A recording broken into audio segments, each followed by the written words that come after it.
Okay, this is going to be a weird video because I'm going to have to talk while filming the video. And I don't feel really great, so if I sound funny, I apologize. But I'm just going to try not to overthink this.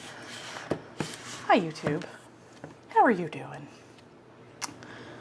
I thought that I would show what pens I have inked up today, which, if you're counting, first off, there are entirely too many pens that are inked up, but I promise I have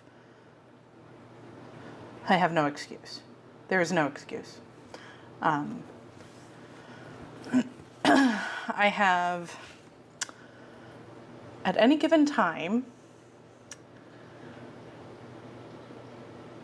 8 or 9, sometimes 10 pens inked up. I always have one pen with Iroshizuku Shinkai, because that is the pen that is the ink that I use in my planner. And I prefer having you guys are gonna get to see the wacky way that I write, which is I flip it sideways. I always use an extra fine, so I've got this extra fine TWSBI Eco T.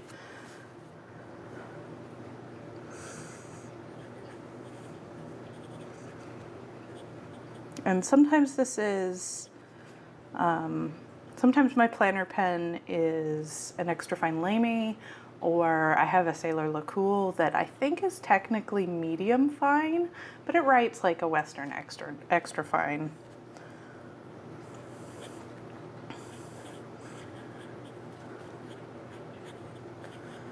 And I really like this ink because it's not, I like this ink in my planner specifically because it's not distracting. And I don't have to think about it. And I like having one color in each week or each month. Like, they don't necessarily have to be the same month to month, but I find that if I just use one color, then I can put stuff in future months and not have to worry about, well, what if I'm using a different color when I get to that month? Then everything will be different. And because of the way my brain works, I think that, oh, because they're different colors, the difference is important. And I don't want to worry about that too much. So I use one color in my planner, and it's Iroshizuku Shinkai in whatever extra fine nib, so that I can write in tiny capital letters. As you can see, I did right here. And so everything in my planner is in teeny tiny capital letters. Next, we're going to ignore this pouch for a while. Next, we're going to go to the pen that has been inked up the longest, which is this Platinum Century 3776. It is, I believe, a soft fine, like all platinums.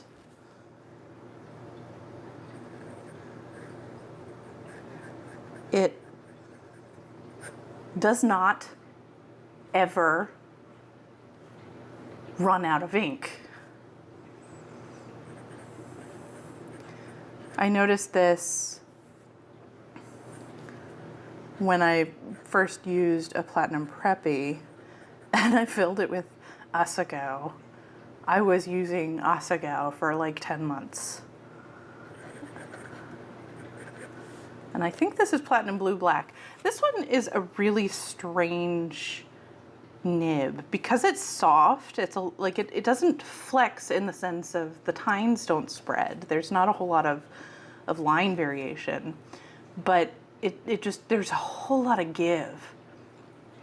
And so it's different to write with this one, but it is kind of in timeout right now because it has had the same cartridge since I bought it and I couldn't tell you when I bought it. I think it was sometime in 22. This one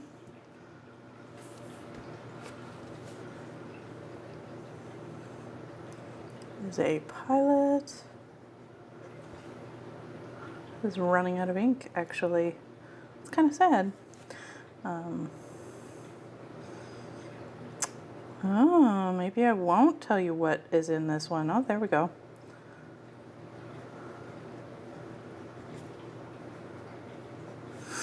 It's a Pilot Custom 74 with Robert Oster's Thunderstorm.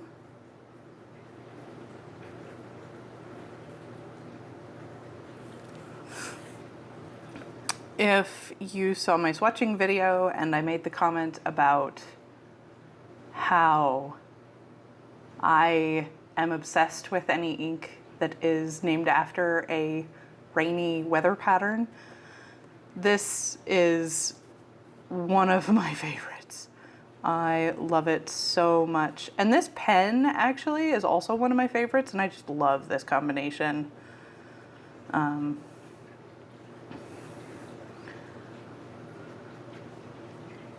When I first got this pen, I'm not sure what it was, but it had some issues.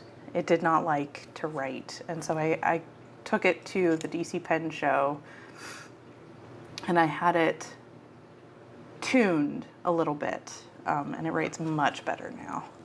And that was tuned by, I think, Kirk Spear.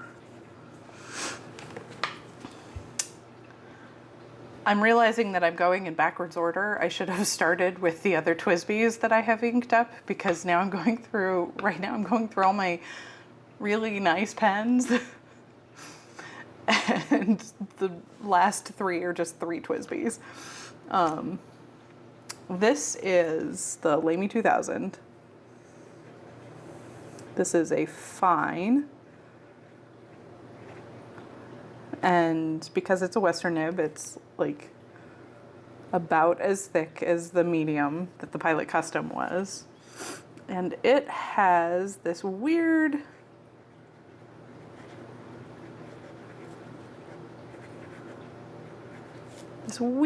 little ink. It is a licensed imprint of a French brand manufactured in Hong Kong that a friend of mine got while she was in Japan and brought back to give to me, which was very nice of her. And it has become one of my favorite inks. Like, it is just such a pretty blue. I'm not sure if you can see very well in this light.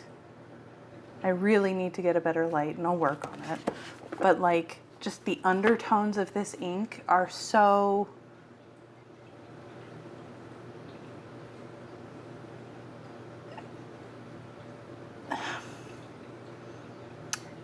they're not a true blue. They lean teal, but it's just so crisp and beautiful, and I love it. And so I'm going to go on a hunt for a blue that matches it, that I can actually find stateside. This is one of my army of TWSBIs. This is just a regular Eco, so it's not an Eco T. I believe, so I don't actually remember what is in here, but I think that it's Urban's Poussière de Lune. Let's see if I can remember how to spell that, which I'm 80% sure means moon dust. It's a nice purple. This is another one of the extra fines of the TWSBIs, and sometimes it has the Shinkai in it for my planner. think it is running out of ink. And we'll be ready for getting cleaned out soon. The great thing about TWSBIs, and one of the reasons why I think that they are great starter pens, I got a couple of coworkers to get TWSBIs, is because you can, you really shouldn't do this for most pens, but you can take them apart. You can just like remove the nib from the section and then clean them out completely. And they're sturdy enough that they withstand that, because these are steel nibs. This is another TWSBI Eco, but this is with a medium nib and one of the pens, or one of the inks, sorry, that has my heart. This is Mars Curiosity.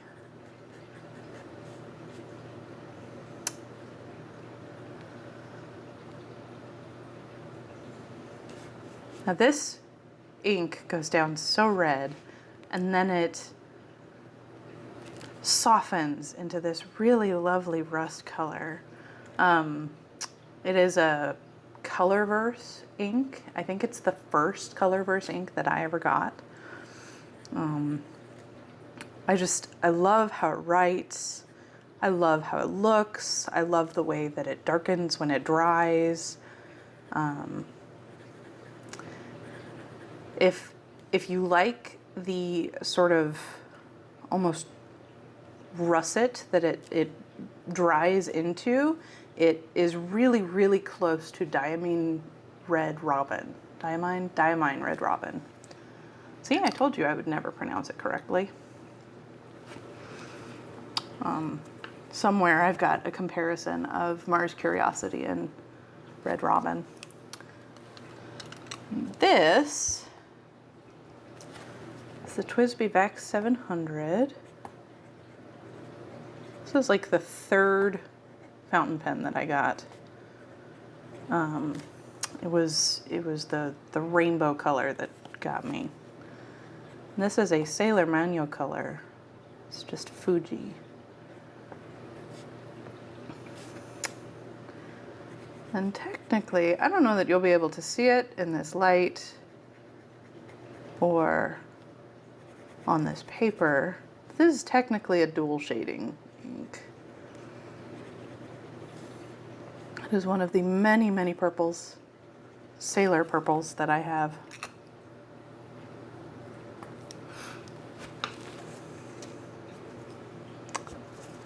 So that is 7. This is the only shimmer that I have inked up so far. It is in my Moon Man, which I don't think Moon Man exists anymore. They're now something else. Jean Hao, maybe? I don't know. So this is a Moon Man. This one is a pen that I fiddle with a lot. Like it never quite writes how I want it to. And so I just get, it doesn't like to stay centered on the feed. But because it was like, I don't know, 20 bucks maybe, it, I feel a lot more comfortable like messing with it than I do with some of my other pens. I don't actually know what model pen this is. C1? It has Stargazer in it. Diamine Stargazer from 2021 Inkvent.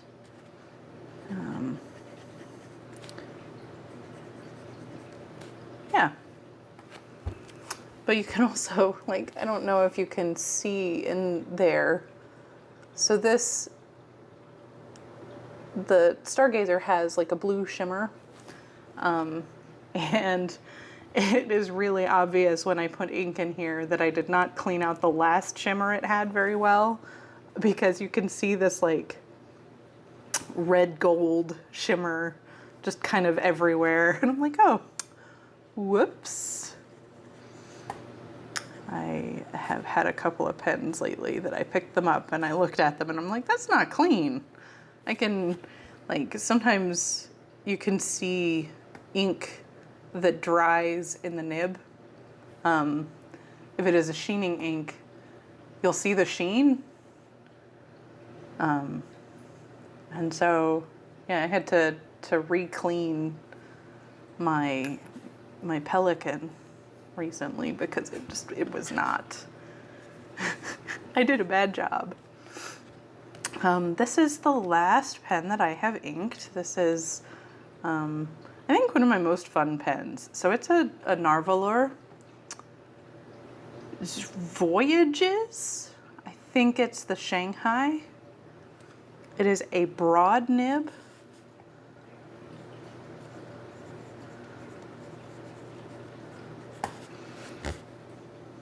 I'm gonna call it the Shanghai. I don't remember, but it is inked with Brandy Snap. Also from, I don't remember which ink vent, one of the ink vents. Last year? Was it last year? It might have been 2021. I don't know. Who knows? I think it was 2021. I inked this one up because it felt very November-y and I like the way it shades, and I don't use yellows enough. So this one got put in one of the pens that shows off shaders the best. If I have an ink that is particularly dry or has some really beautiful shading properties, I like to put it in this one because it is such a broad nib and it writes so well. Yeah, there are a couple of these that I hope I will be cleaning soon. I really, really hope that I'll be cleaning this platinum soon, and I think I will probably be cleaning this Custom 74 soon, even though I wish that I had that Thunderstorm ink always inked up. Like, oh God, look at it, it's so pretty. I think I'll be cleaning out the Pucer de Lune suit. However you pronounce that. If I try to be cheeky about it, then, you know, it'll come out just vulgar. And I hope that I clean out the Stargazer pretty soon, because I need that Moon Man for inking up Inkvent inks. Yeah, so those are the pens that I have inked up right now. I hope you enjoyed looking at them and listening to me babble about them. It was fascinating to me when I got into fountain pens how different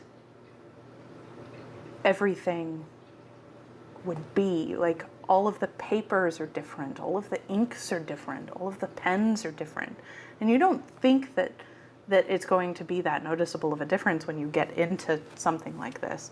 But man, it really, just a little bit of exploration and you start to realize that there is a very wide difference. Like the writing experience between this Moon Man and the Nahvalur is just incredible. Anyways, I can ramble for hours, and I'm sure that I will ramble again. So have a wonderful weekend. And I have no idea what I'm going to do my next video on. So I'll see you then. Bye.